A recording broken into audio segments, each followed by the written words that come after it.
Okay, guys, round two. I'm gonna delete the last video if they don't delete it because I didn't get to finish my story, guys. I had a visitor, so I had to uh, see how they was doing, what was going on with them. But here we are today, guys. I'm reaching out to the community and trying to show them how the reset manipulated and corrupted a lot of the world, guys, and how they started their narrative and how they became on their, their fame of glory of storytelling. But today I'm going to read you the book of Madeline's Rescue. So I hope this rescues you from all of the corruption, all of the government programming, and all of the narrative that is not correct and not all of our history. This book here is a child's book that was written way back in the day. As you can see, it's got the dome there. It's got the tartary building there. But it's just filled with all types of symbolic meaning. And I'm going to read this a lot different because I've been going through while I was hosting my, while I was sitting here. But I'm going to do this. I'm just going to read this book now. So I'm going to read the book. I'm not going to put any feedback until the end of the story, and then I'll go back and then I'll explain it. So I got enough time today for that. After all, what else am I going to do? I can't work. So I might as well get on here and help teach a lesson. This is the inside of that book. Again, like I said, this is called Madeline's Rescue. Okay, guys? Kind of looks like a star fort. But that's the center of it. I'm just starting a story. I'm not putting any feedback. It's going to be hard for me.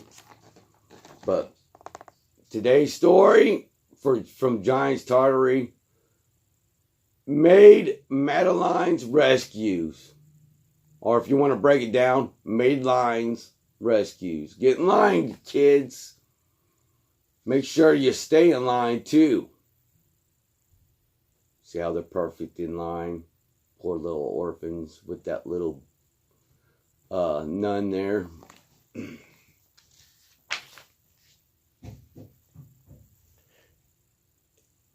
In an old house in Paris that was covered with vines lived 12 little children in two straight lines.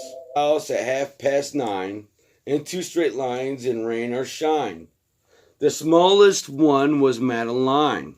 She was not afraid of mice. She loved winter, snow, and ice.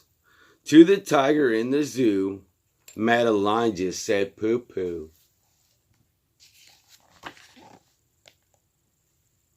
There's the old house that Madeline was supposed to be living in, guys. Eiffel Tower in the back. Of course, it's France, it's London. And nobody knew so well how to frighten Miss Clavell until the day she slipped and fell. London Bridge is falling down, falling down, falling down. Okay, guys. Poor Madeline would now be dead.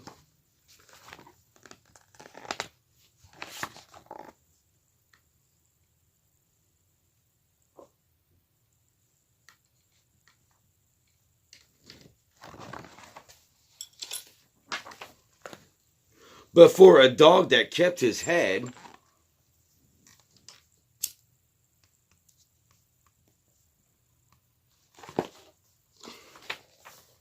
and dragged her safe from a watery grave,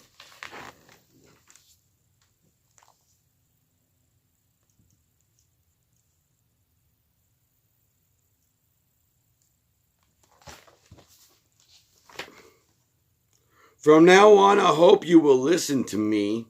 And here is a cup of chamomile tea.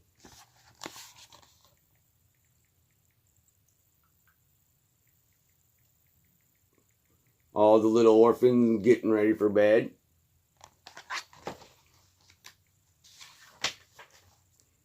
Good night, little girls. I hope you sleep well. Good night, dear Miss Clavell.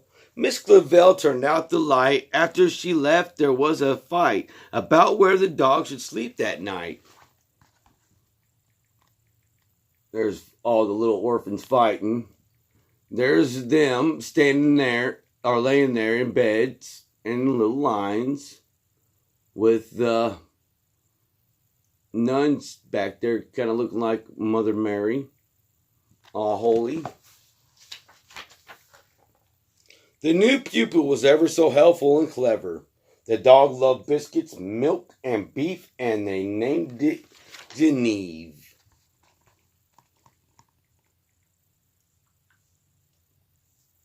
Schoolmaster doing the programming. Dog actually spelling. She could sing and almost talk and enjoyed the daily walk.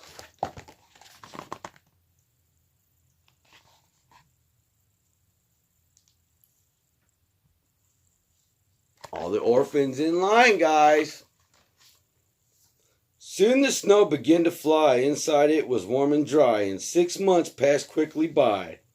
When the 1st of May came near, there was nervousness each year.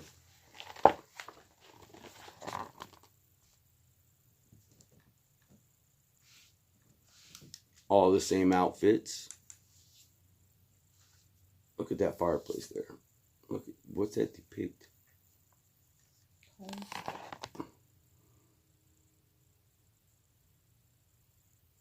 All of them cleaning up, huh? What are they cleaning up for? For on that day there arrived a collection of trustees from the annual inspection. The inspection was most thorough, much to everybody's sorrow. There they go, guys. They're making sure that their narrative's being fed. There's the guy with the top hat on his head.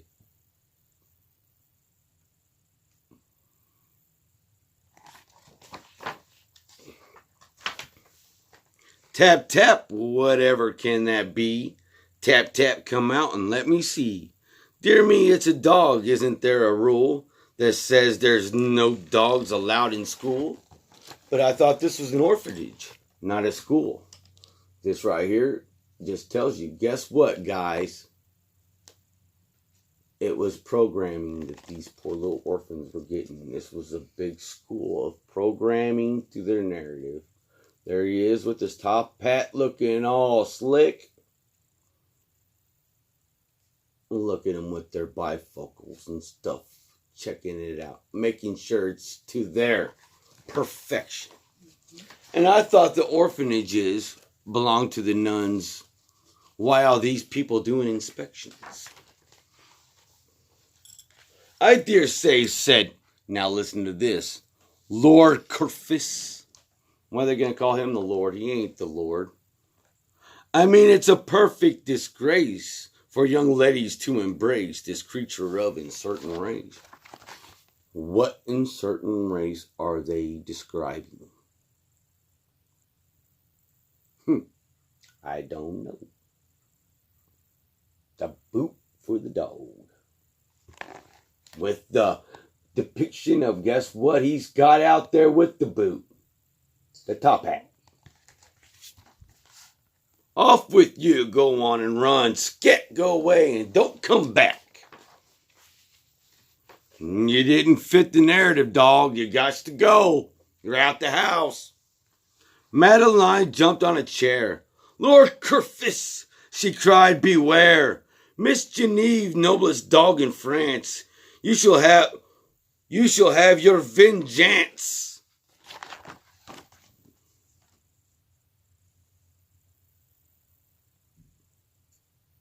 Somebody's standing up to the narrative, guys. It's no use crying or talking. Let's get dressed and go out walking. The sooner we're ready, the sooner we'll leave.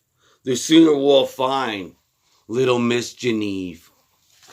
So these guys are going out, and even though the controllers, they're going against the narrative right here, guys. Look in the background and all these pictures. Look at these wonderful buildings. Look at these depictions. Domed buildings. All of this in the olden day. This is the underground, they say. They went looking high and low.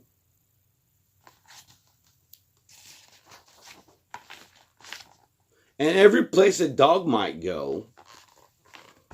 It kind of made me laugh, guys, because whenever I first saw this, I looked up here, guys.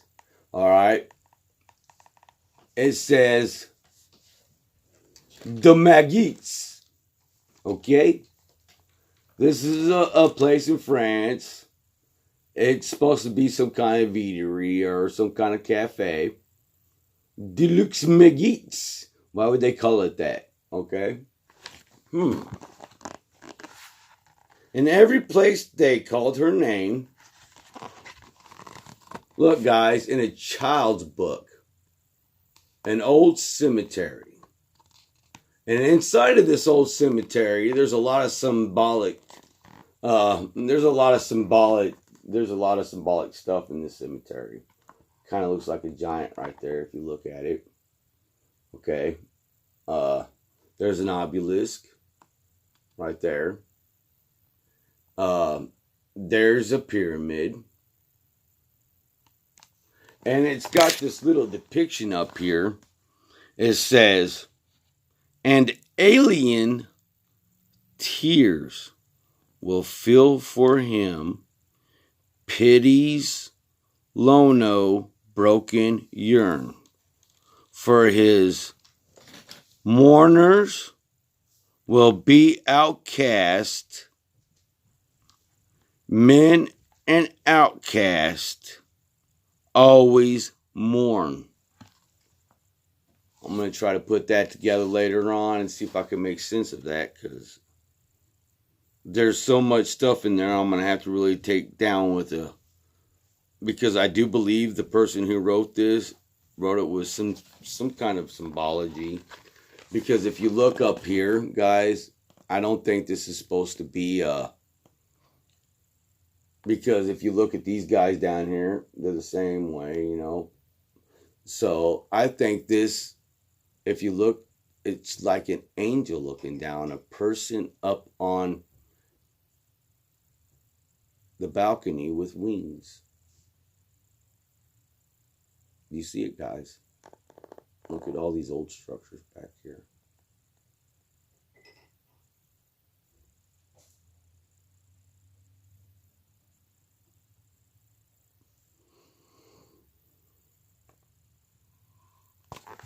Okay. But no one answered to the name. Here they are in a park. Look up here, guys. See the statue? Yeah, how tall some of those people look.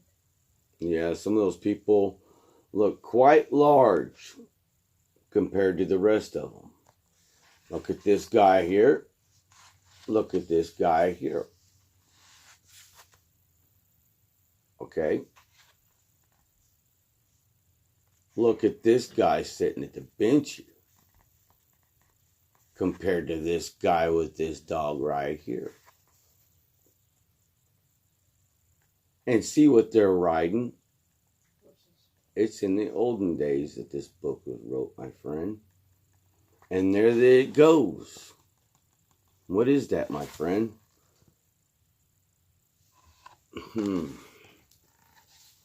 What they have in everything, I guess you could say.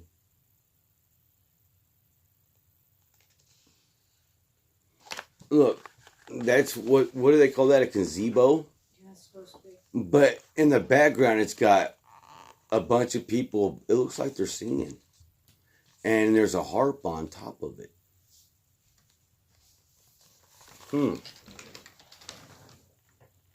Symbology. There's so much stuff, guys, that people look past and don't look at.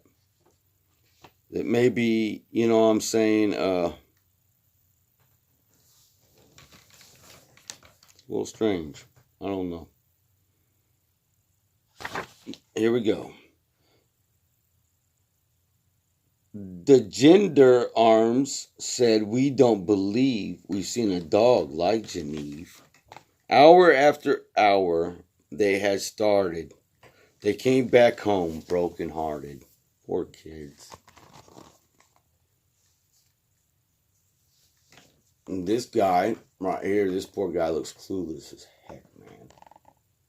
There they all up in lines. Every which one of them, all upset. Sad. Poor little orphans. And there she's carrying a baby. Must be a new orphan. Ha! Mm-hmm. Oh, Genevieve, where can you be?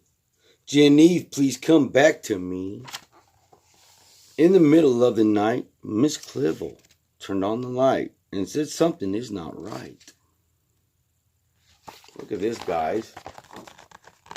This is kind of strange. You see this here, this tower here?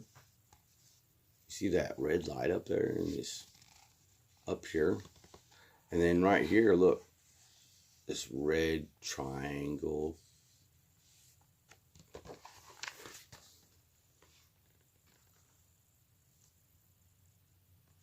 And looky there, guys. Electric light in the olden days. And it keeps on saying that Miss Clivel turned on the light. Look at the old-fashioned beds, guys. An old mosquito screen kept the bugs out in the night, guys. An old street lamp shed its light on Miss Genevieve outside. So the little nun opened the door. See all the little children watching from above. There's another light. And there's the little Genevieve.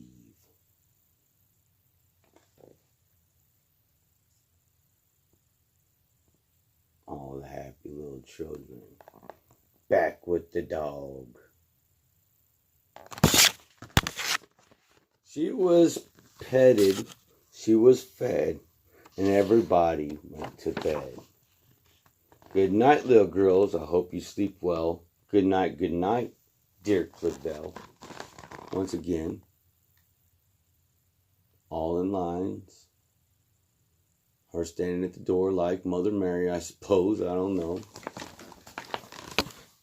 Miss Clivel turned out the light, and again there was a fight as each little girl cried, "Genevieve is mine tonight." Tonight, they all wanted to sleep with little Genevieve.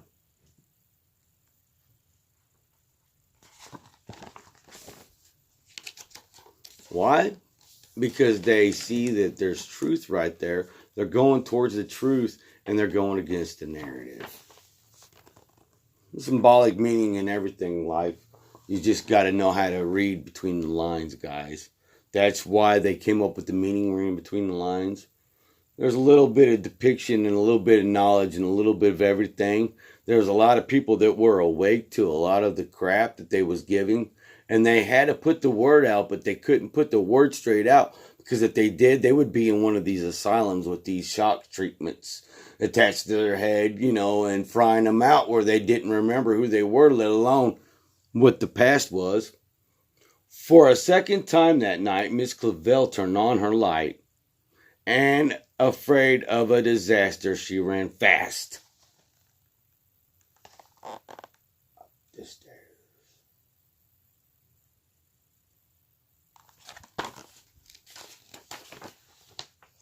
And even faster.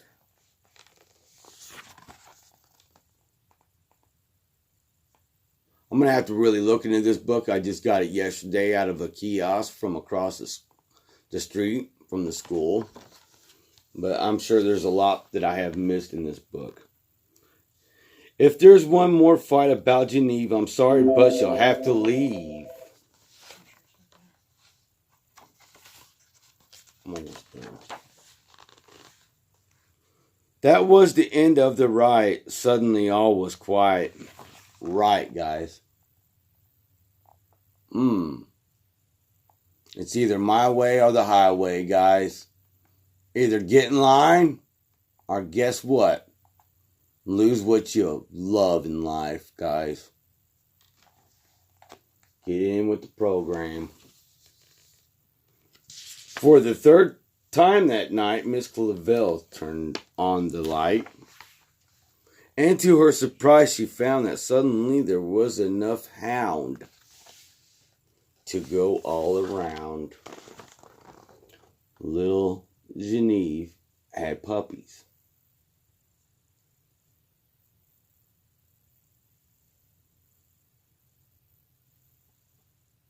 Now, check it out. A line of puppies, a line of orphans.